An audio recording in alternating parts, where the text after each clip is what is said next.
For this episode of the Future of Marketing video series, we're talking events, and I suppose there aren't many marketers in Ireland who haven't heard of the Learn Inbound event down in Dublin. So we're lucky enough today to be joined by Mark Scully, and he's going to talk us through event marketing in general, but give us a bit of a story around how the Learn Inbound event has developed over the years. So thanks very much for coming up and joining us, Mark. Can we start by, if you can tell us where the idea for Learn Inbound came from, and in typical good marketing practice, what problem was it that you were trying to solve? Yeah, to be honest, total stroke of luck. Like, I never ever planned to get in events at all. But I seen an opportunity though. I had been attending a lot of international conferences.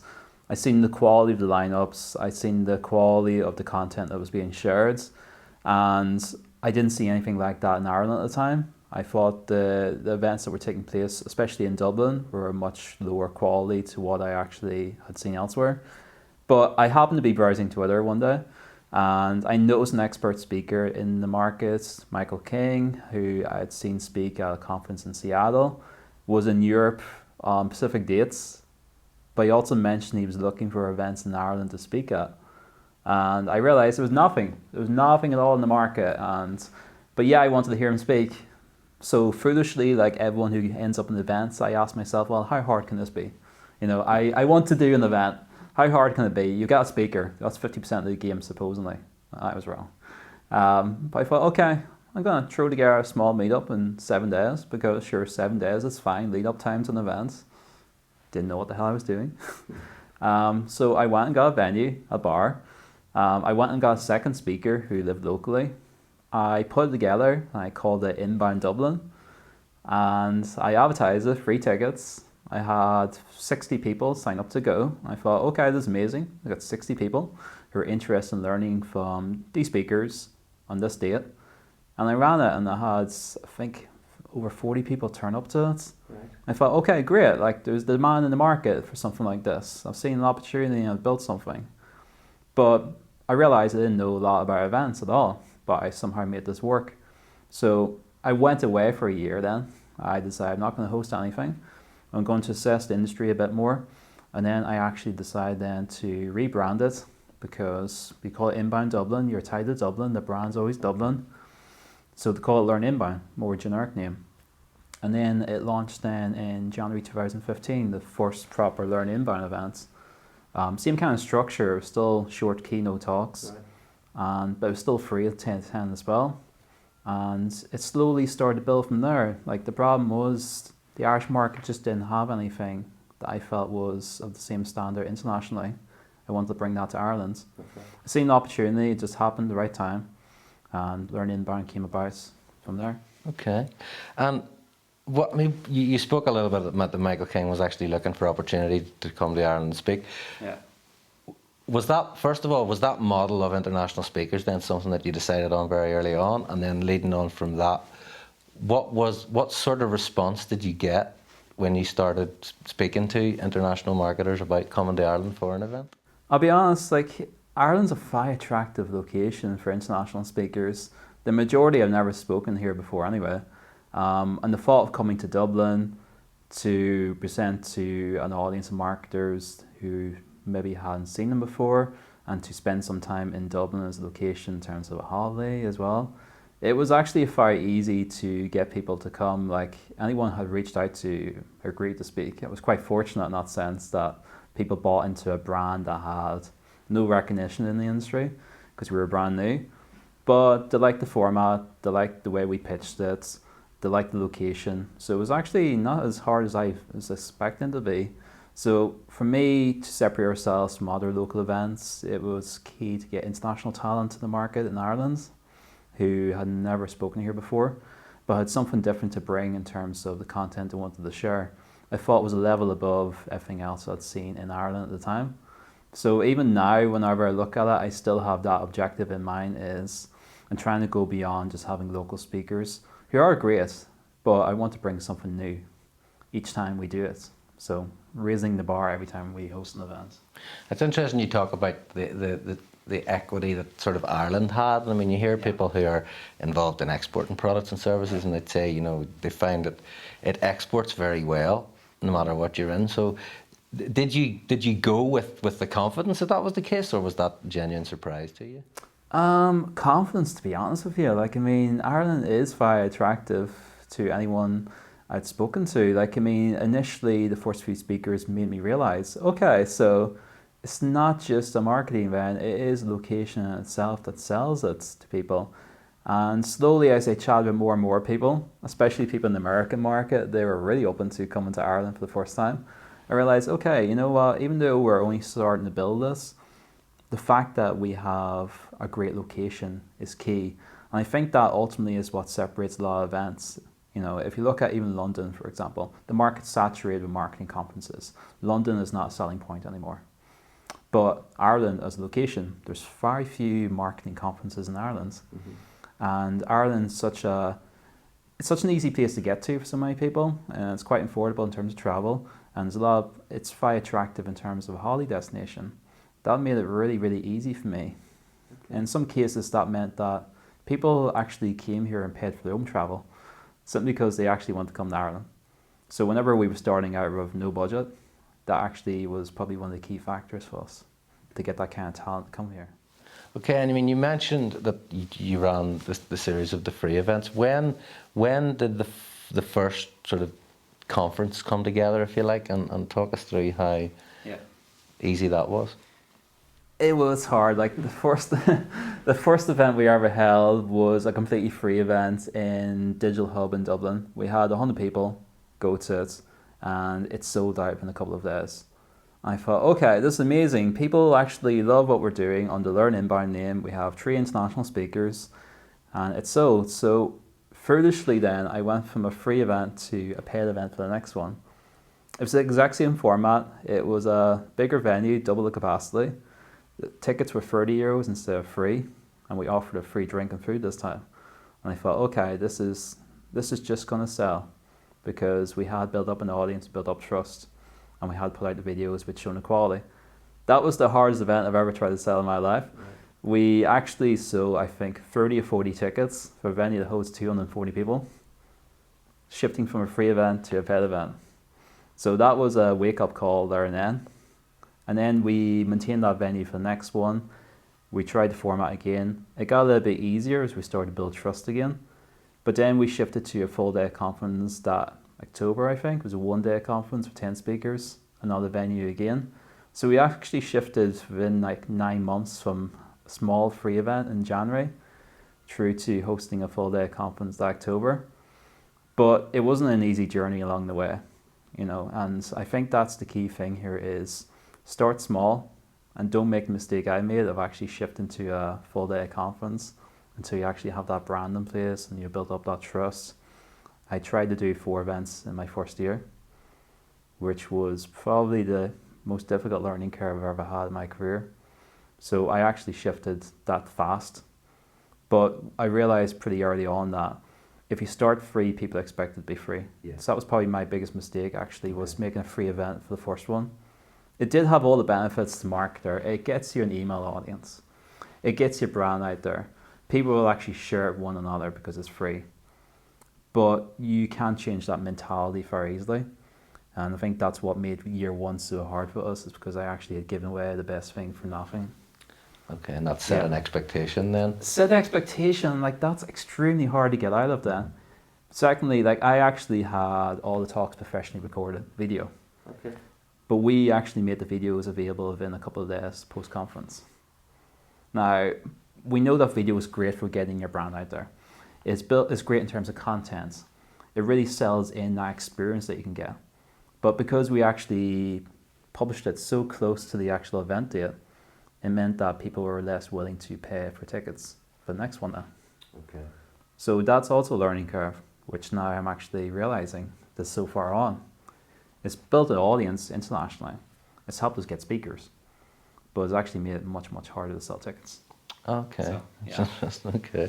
So, I mean, you talked a bit about the experience and how it developed from the start to where it is now. I mean, it's now a 2-day conference. How many people did we have there in August at the Aviva? We had over 500 people turn up to it. Like it was a brand new venue, so we moved to the Viva Stadium from the Mansion House. Yeah. It gave us a lot more space for exhibitors and allowed us to run like topic tables and things like that throughout 2 days. But like it was a lot of work to get to that point. You know, like going back 5 years ago to the Five Force little tiny meetup where I had 40 people, through to going to 500 people.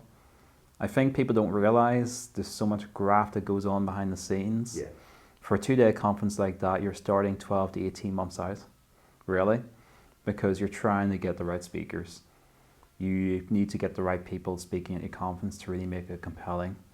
You need to ensure that you get the right venue, and some venues you need to lock down at least 12 months in advance. You need to think about all the different mechanics to go in terms of digital marketing campaigns. You need to think about, you know, all the logistics. So like even though we got 500, and I think it went pretty well for us, there was so much work that started like I think early last year to get to that point. So, Do you? I mean, you mentioned that Ireland was a good location. I mean, I was down at the one in the Aviva, and I was in Mansion House before, and they were both fantastic events. I agree with you that the Aviva, there was obviously more space, and it just felt like there was more space. yeah. Do you think that the selection of the venue is a really important consideration when you're running an event like that as well? Yeah, it's whenever you become an event organizer, I think you look at a space completely differently than you had before. And I think Dublin especially has quite limited venues available. Like the Mansion House for us had great lighting, but then the cost per rental per day was significantly higher than the Viva. But then the Viva had more space for exhibitors, it has more opportunities for networking, it had all of that, but then the logistics and the technical setup wasn't quite the same. So the venue is key in so many ways because you're trying to craft that experience throughout the conference. You want to make people feel comfortable, you want to make it so you have accessible bathrooms, you want to make it so everything's well signposted, you want to make it so there's areas for your speakers, a green room. Like all those things you're taking into consideration throughout that. So like your venue, if you get it wrong, if it's in the wrong location, people can't commute to it. It doesn't make the technical setup of the conference easy for you. It adds on so much cost then. And like we had to retrofit that venue with so much to make it the standard we needed. So like the cost per rent was significantly lower, but then we're bringing in an external AV team. So the venue, like if you get it wrong, it can completely destroy you in terms of profits for the conference. So key, so important. One of the other things I wanted to ask you about, and I mean, I know I briefed you on most of the questions I was going to ask. This is one that I didn't, but I'd like to talk to you about it because I think it's a really interesting decision that you've taken around the whole inclusiveness of the event. Yeah. And is it the Ask Angela? Ask Angela campaign. Ask Angela campaign. Can you tell us a little bit about where that came from and what problem was it you were trying to fix there? I realised from chatting with a lot of industry experts and from chatting from industry peers, there's a lot of tech conferences especially where certain things have happened or things have been said and there's absolutely no process in place to deal with it. Whether not be men or women misbehaving, whatever it is, I realised, you know what, there's very few conferences, especially in Ireland, I don't think anyone's taken the lead on this, to actually make it a very safe environment for people to actually enjoy the conference, feel like there's support available, ensure that there's a process in place whereby if something happens, it's tackled. And for us, like, it actually really came into effect once something actually did happen last year for us. Like we had, I think, 6 cases of inappropriate behaviour, which then we distilled down to 2 people who were behind it.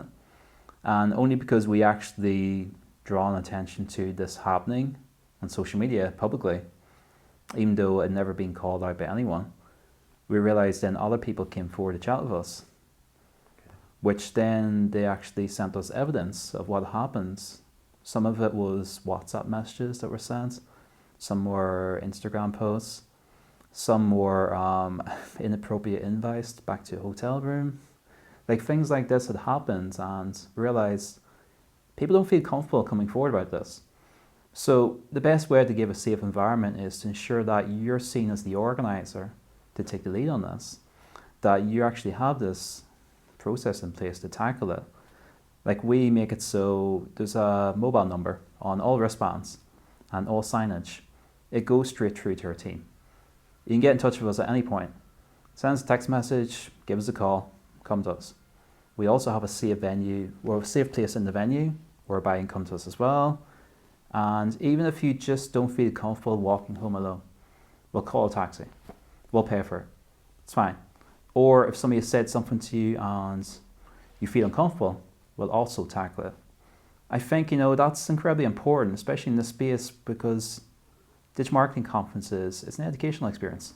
Why should you be made to feel uncomfortable in that? So we thought, you know what? We're tired of seeing this out there and realised that to really help our brand too and to actually make people feel warm and comfortable at our conferences, that we should probably take the lead on this. So the Ask Angela campaign came about because of that. Okay, very good, very good. Okay.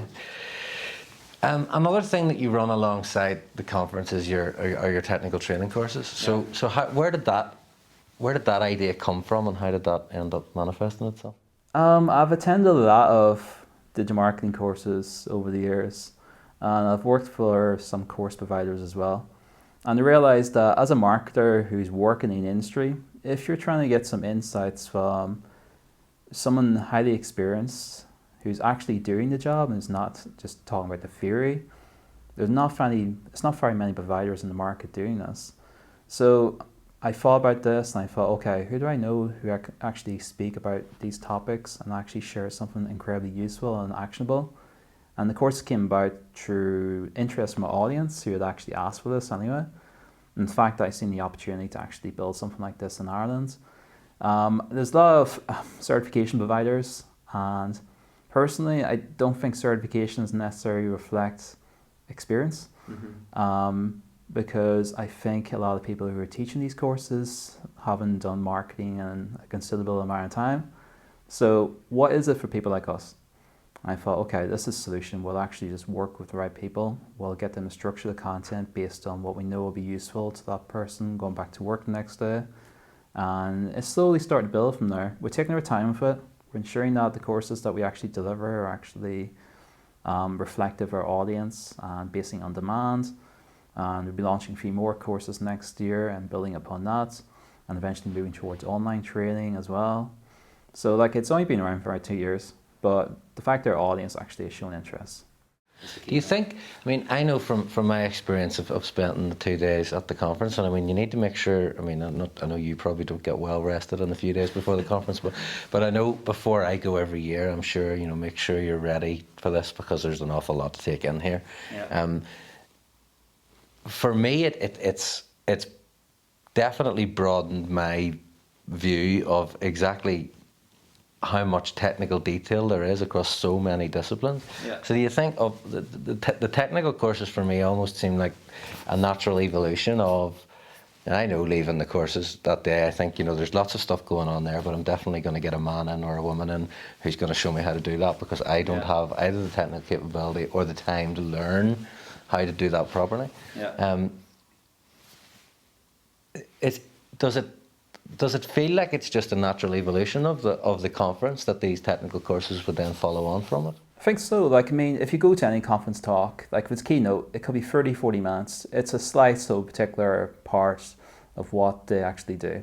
I think conference talks can be great, but once you strip out the intro and the funny parts, is it really a 40-minute talk, or is it more like 20 minutes of content in there? You might take 1 or 2 points, but depending upon your level of experience, you need something a bit more insightful and tactful.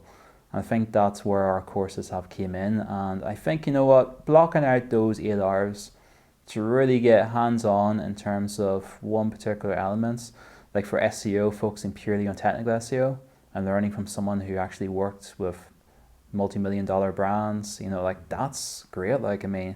That's something I get incredibly passionate about. And from speaking to people that come to our courses, they learn so much from that. I think with digital marketing, the world is so busy, and you always feel kind of left behind, and you always see people are learning either a new coding language or something else. To take that time to kind of just, block out 1 day of a year and actually just learn something really in depth. Like that's special. Like I mean, keynote talks or presentations at conferences are great. They give you something to kind of pick a certain topic and they kind of get you intrigued by it. But if you want to learn something a bit more tangible, I think you kind of just need to give yourself that much more in-depth learning experience. No matter why not it's a course or something else. But I think as marketers, it's such an ever-changing field and it's ever-growing that it's a really useful experience for people. Okay. Okay, I mean, we know from talking to you there for the last 20 minutes or whatever it's been, that there's been a lot of learning since you started Learn Inbound. I mean, there are lots of people, the event space is very busy and there are people are constantly thinking of new events they can do because they remain a very good marketing tactic. What 3 tips would you give to somebody who was thinking of starting running a marketing event? Know exactly who you're trying to target. You know, the digital marketing conference space at the moment, I'd probably say it's quite saturated. There's hundreds of events taking place at any one time. And speakers speak at so many conferences. Like I know some that speak at 30, 40 conferences per year. So your speaker lineup is not your differentiating factor here. It's not your USP. It's never going to separate you if that's the only thing you're focusing on here. So you need to know exactly who in the digital marketing industry you're trying to target from day one. Location, as we spoke about earlier, yeah, sure, it's important, okay. It would get certain people to go. If it's an international level, you're looking for people. And speakers, okay, yeah, okay, they have their own personal brands and they can pull in people. But if you're doing it just to build a conference, a digital marketing conference, you're going to fail. So from day one, think about exactly who you're trying to target. Is it a technical conference? For example, I've seen a couple of technical SEO conferences and there's one in Boston, which is amazing. And like, I think that's one of the few in the world. So they want people who maybe have 3, 4, 5 years experience in technical SEO. That's very unique. They know exactly who you're trying to get to. It makes it so all the marketing and everything around it, it all leads off that. So they know what they're doing. They know exactly how to target, which sponsors to go after. They know, okay, these 5 companies in digital marketing tool space, they're a perfect fit for us. And it's easy then to get them on board and actually give money towards it. So from day one, know that. You're going to fail if you don't know that. 2, start early. Like I mean early. Okay, like I've learned this the hard way. No matter what time you think it's going to take to get your conference ready, double it. Honestly, you'll thank yourself because those dark evenings and nights when you're crying alone in your room about the lack of ticket sales and lack of sponsorship, you'll be thinking back to that day when you made that decision and you'll hate yourself for it. So double your time. If it's a single day or a 2-day conference, give yourself 12 months. Realistically. I know people can be like, oh, but I can do it in 6. Make it 12. You'll thank yourself. There's some events like I've ran and turned the whole thing around 12 weeks. And throughout those whole 12 weeks, I hated myself, especially the last 3 or 4 when ticket sales are not hitting the right amount that you need. And you think, oh God, I'm getting invoices from suppliers. I can't pay them because I don't have ticket revenue coming through. Yeah. And it's very hard to secure sponsorship because certain time windows in the year that companies have budgets available. So start early, start having those conversations early with venues, with suppliers, potential sponsors, potential speakers. You'll make it so much easier on yourself, and at least then if you know it's not a doer in terms of hitting that revenue goal, you can get out early. But if you give yourself 5 little time frame and people start committing to flights to come internationally to your event, you're going to be the worst person in the world if you cancel that event or things don't go right. Because there's certain expectation in place, especially with international speakers. They're booking their flights probably after you've confirmed them. Okay. Now, if it's 12 months out, there's more of a chance that you can cancel and be no cost to you. But if you get and you plan by short notice, you are fully committed now. You are in that dark hole. And trust me, I can talk about this later, but I've had so many dark moments trying to organize conferences and events. And a lot of it came down to purely time. So start early, really, really start early. I can't emphasize that enough. Yeah. 3, the most important thing is think revenue first. And I'm not talking about this as building events just purely for money either. You know, everything you're going to start to focus on is building your brand, building a great community around that. Like these are all important elements, which I can talk about. But ultimately, the mistake I made early on is not looking at the numbers. You have to make this commercially viable. Unless you're working in a digital agency and you're launching an event on behalf of the brands and the KPIs around brand building and actually generating business leads, etc. Think revenue first.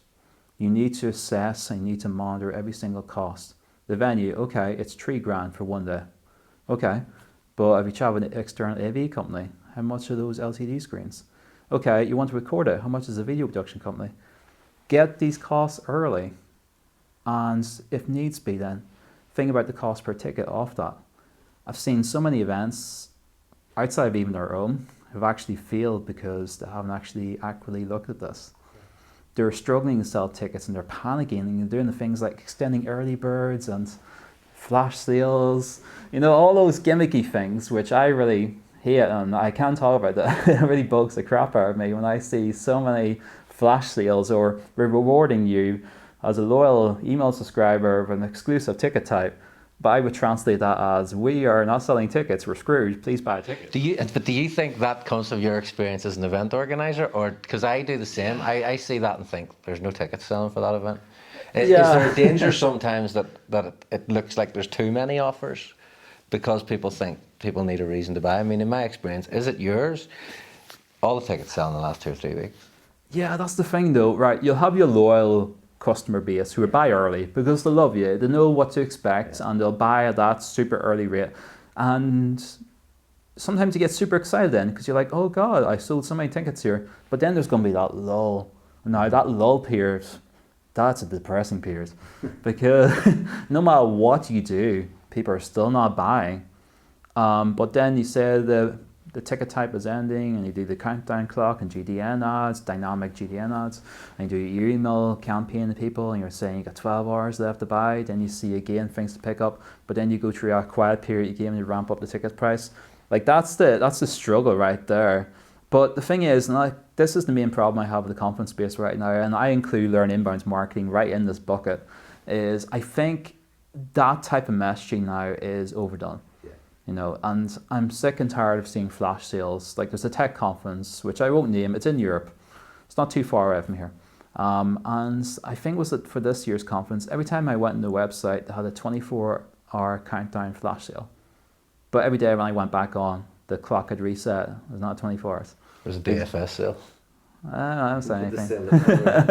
But like it's the exact same thing. It's like, but say I paid that higher price point a month ago. Yeah.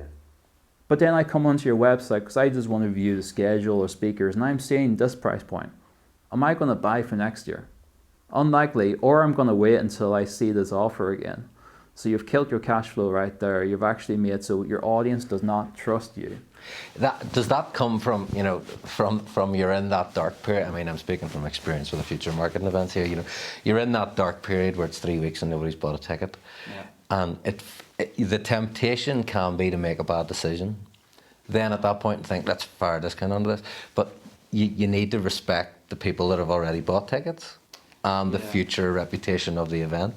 And you just have to hold and stay confident that the people will build it and they will come, almost mentality. It's kind of like, that in cartoons where you have like the devil on one shoulder and you have like there is that moment, you do know, right? You're telling yourself, gotta protect the brand. Gotta protect us at all costs, because ultimately, if I do damage here in terms of doing shitty marketing, I'm never going to recover from this. But then you got over here whereby you got suppliers like, that 30-day invoice is overdue for payments. And you're looking at your Stripe account, whatever, and you're thinking, oh God, I got nothing paying out for the next 7 days. And then you look at your bank account thinking, oh my God, I'm in overdraft limit right now. Like that's, you're like, which one do you listen to? And at that point, you probably will do some kind of tactic of, like before, when I was walking here, I got an email off a digital marketing conference in Ireland saying there was a Christmas offer on, right? Post Black Friday, special offer because it's coming up to Christmas and we're going to reward audience. And I thought, this is such shitty marketing right here. You know what? Like, and that's the type of thing right there. Like, don't put out educational content. It's all about ticket sales, selling tickets, and exclusive offers and all this. But I don't think you'll ever build a brand or an event with this approach. And it's the one reason, it's the key thing I'm looking at for next year is what can we do that's different? And I have come up with a solution to that, which is different in please buy our super early bird tickets because it's going to end by X date. Now we're on the early bird ticket, then we're on our standard ticket, then we're on to our latecomer ticket, then we're on to, like, I mean, why are we all doing this? Who the hell came up with the bird ticket type anyway? Yeah. You know, well, like, it's just, that's the way it is right now. And that's why thinking revenue first at the beginning is what avoids this. And like, I've done so many like dynamic GDN ads which count down to a ticket type ending. I've done so many email campaigns about ticket type ending. I've done exclusive tickets, and I've done all this. But the reality is that all stems from not actually thinking about profit. If you actually know your costs up front, you will then actually, in terms of stage your marketing around hitting those ticket thresholds in terms of selling tickets. You'll also know I need to secure 30 grand in sponsorship revenue from the beginning to be financially viable. Now, if you need to sell 70%, 80% of your tickets to break even, I'm sorry, it's not going to happen, because most conferences, realistically, and I've chatted with a lot here, sell about half their tickets and the other half are given away to people. That's the reality here. And I know as a conference organizer, you look at social media, so many conferences will say they've sold out because it's nice narrative to say you've been sold out year on year and you've grown it, but the majority never do. So if you as a conference organizer comparing yourself to what you see in the industry, you are going to dig that hole. And I have dug that hole so many times. So you need to think from the beginning, here's my P&L, here's where I'm at in terms of what the cost will be, and here's what in terms I need to sell in terms of tickets. Think realistically here and start small, and that's the key here, I think, is to start really small with what you're doing and to test it. Unless you're 100% confident that you can grow that and sell the tickets for the next one without making a loss, don't do it. There's no shame in actually taking your time here. I think that's what I learned with Learn Inbound is I jumped from a free event into a paid event, and then I ramped it up to a full day conference, then I ramped up to a 2-day conference as a small team. But if I actually been smarter and slowed down and took my time, it probably would have been easier. But I think those are the 3 things I'll come back to is you really need to actually know who you're speaking to. Who is it? Like, what's unique about your event? It's not the speakers. It's not the venue. Anyone can take them. You know what? That's what you have to be careful of here. Secondly, like, I mean, you really do have to think about, are you actually going to hit in terms of the revenue that you need from this? And I think that's where the excitement around events comes from. People actually think it's easy because so many other people are doing it. But the truth is, like, you're going to go through those dark days and you'll thank yourself if you give yourself more time. And you're actually thinking about, you know what, these are my actual costs. It's strange for me because, I mean, anybody who's experienced running events always talks about, you know, the complexities of it and how difficult it is and how every time you learn something new, I assume you will continue to do them. Yeah, like, I mean, no matter how hard you get beaten down and no matter how many dark periods you go through as a conference organizer, and everyone goes through those moments of, oh Jesus, no one's going to turn up, oh God. And like that every single time, or you'll think something's going to go wrong, but yet I'd go again because there's a certain buzz, isn't there? Like, you actually stand at the back of the room and you see people have turned up to something and you see things start to click together that you've been working on for months. And especially when you get the videos back from the event, you think, you know what, this is really compelling, now I can actually enjoy it myself. You look through your social media mentions, and I'm the type of person that will actually sit till like 5 o'clock in the morning going through every single hashtag mention. And anyone that's not replied to by whoever's managing our account, I would actually personally reply to them because I get buzz off that too. But then I'll go again. So, like, even though I've actually spoken about anxiety and depression, what events have led me to, I'd still somehow find a way to get back to. That's why, like, already I'm looking at next year, I have like about 20 events planned. Just taking it easy next year then? Like, even though this year has been a challenge, like, so I think it's a little bit addictive, especially when you start to see the positive sentiment around your brand and you start to get that feedback from the people that came and your speakers and everything else. It's an addictive game, but I think you need to care for yourself first and foremost. I think that's the one thing I've learned is self-care. Like, you really do need to realize what are those pain points that lead you down that path and how can you avoid them, and also be nice to yourself post-event, because for a major conference especially, for a good week or two, you're broken. That's the reality of it. You are broken as a person. can you schedule things in advance to go out post events so you don't have to worry about it? Are there people around you that can actually assist you? Do you just want to sit on your sofa for 2 weeks eating pizza and watching Netflix? That's also fine. I've been there.